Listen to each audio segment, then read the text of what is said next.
Hello everyone, আশা করি সকলে ভালো আছেন। আজকে আমরা অনেক সিনেমার কথা বলেছি, অনেক কিছু, কিন্তু এবার দেশ যখন আসে, দেশের সামনে কোনো কিছুই না। এখন আমি রাজনীতি নিয়ে কিছু কথা বলবো। জনগণকে রাখার জন্য আমরা রাজনীতির একটা চ্যাপ্টার বানাচ্ছি। এই রাজনীতি সম্পর্কে আমরা আলোচনা করব।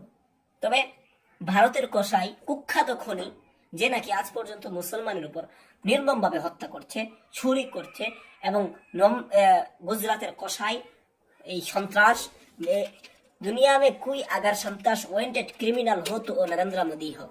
मोदी को इस दुनिया से वो एक क्रिमिनल हो, वो एक जानदार संतराश हो, उसे रोकना आबाद तो मुश्किल। किंतु मैं पूरा दुनिया को बताना चाहता हूँ कि इस नरेंद्र मोदी को जल्दी भारत के तख्ते से हटा दो। ये जितने दिन इस तख्ते में रहेगा तो कभी भारत में मुसलमान और हिंदू में दुश्मनी, मारामारी जितने ही है, खोना खोनी, राहाजानी, जो कुछ है बंद नहीं होगा। सबके मूल ये है। तो যাই হোক, এটা আমি ভারতের কাছে এই মেসেজটা পাঠালাম। তো যাই হোক, এবার কলকাতার কাছে মেসেজটা পাঠাই। হ্যালো কলকাতারা, তোমরা কিন্তু বাংলা ভাষার মানুষ। তোমরা যাকে আদর্শ মনে করতেছো, নীতিবার মনে করতেছো, আসলে একটা সন্ত্রাস। এর মতো সন্ত্রাস বিশ্বের ওয়ান্টেড সব থেকে খারাপ লোক এই ব্যক্তি। পৃথিবীর মধ্যে যত ড্রাগস, মাগলার, যত কিছু আছে এই লোকটার কাছে। আর যুদ্ধ খুব শীঘ্রই এখনই এসেছে। আর এবার যুদ্ধে খেলা থাকবে। মূল কথা এবার আসি বাংলাদেশ, পাকিস্তান, ভারত। এই মূল বিষয় যে থাম্বনেলটা দিছি, এর আগে এই থাম্বনেলের বিষয়টা ছিল না, এটা অন্য বিষয় ছিল।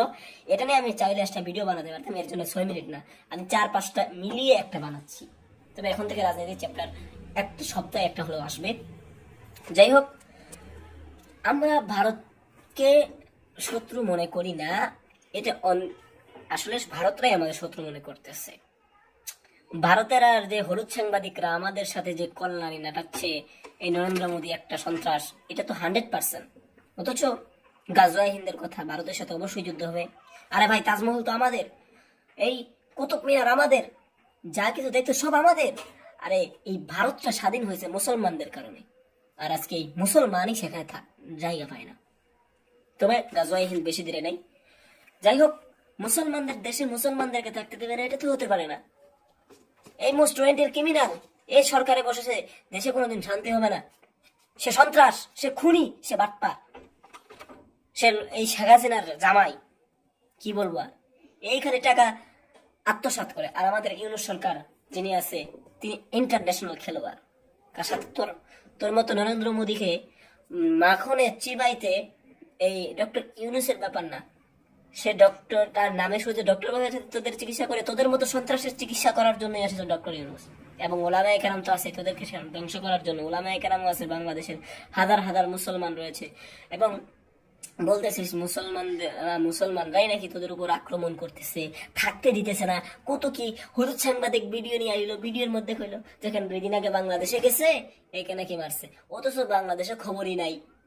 আশ্চর্য কথা বলে। এই নরেন্দ্র মোদী ছোট শিশু বাচ্চাকে বলে খতরে মে হিন্দু। আসলে খতরে কিসে, কিভাবে খতরের মধ্যে পড়ে হিন্দু? তুই যেখানে ছোট বাচ্চাদেরকে এটা শিখাচ্ছিস, আর মুসলমানদেরকে আল্লাহ বলতেছে, আর যতক্ষণ জয় শ্রীরাম না বলে ততক্ষণ মারতেছে। তুই তো বিশ্ব সন্ত্রাস। তোরা তো জুতা বিড়া করা দরকার বেড়া, তোরা জুতা বিড়া করা দরকার। আবার বিশ্ব সন্ত্রাস বলাস। তুই তো বিশ্ব সন্ত্রাস, আমাদের বিশ্ব সন্ত্রাস বলিস, আমাদের তুই বলিস সন্ত্রাসী বলিস। আসিস একেবারে লাইতে আর সোজা করে দিব আমার শয়তানটারে। খুব বড় ভাবিস নিজের, না নিজের খুব বড় ভাবিস।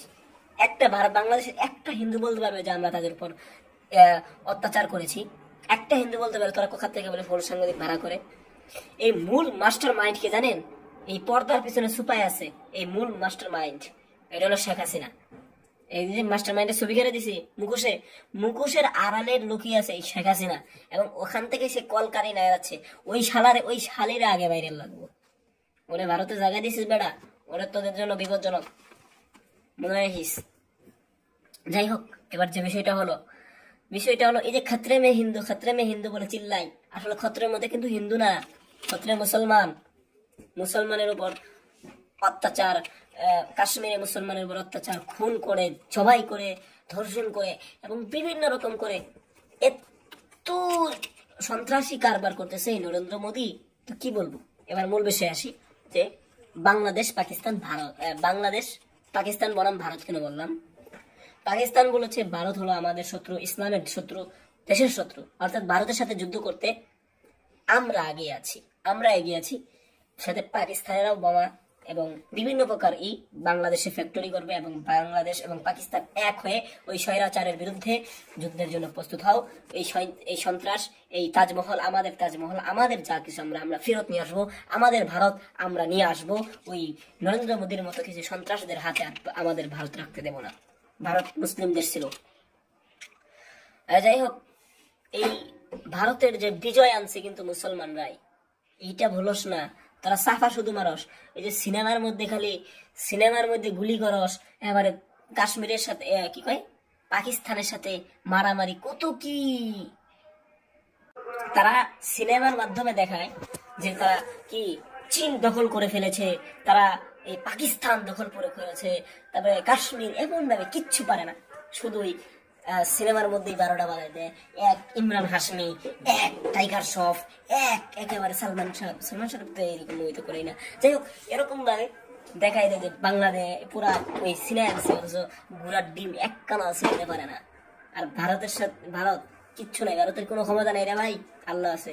যে সিনেমার মধ্যেই পারবি, তোরা আর কিছুতেই পারবি না। এই সিনেমার মাধ্যমে তারা যে বানাই, এটা নিয়ে আরেকটা টপিক আমরা আগামী সপ্তাহে আলোচনা করবো, অথবা এই সপ্তাহেতেই আসতে পারে। কারণ রাজনীতির আলোচনা এখন প্রায় হবে, সিনেমার পাশাপাশি রাজনীতির আলোচনা থাকবে। তো এই বিষয় নিয়ে তারা যে সিনেমার মাধ্যমে যে করে, এটা নিয়ে আমরা আরেকটা টপিক বানাবো খুব শীঘ্রই। তো সাথেই থাকুন, ধন্যবাদ পুরো ভিডিওটি দেখার জন্য। এরকম ভিডিও পেতে আমাদের চ্যানেল সাবস্ক্রাইব করুন এবং পাশে থাকা বেল আইকনটি ক্লিক করতে ভুলবেন না। ধন্যবাদ, সুস্থ থাকুন।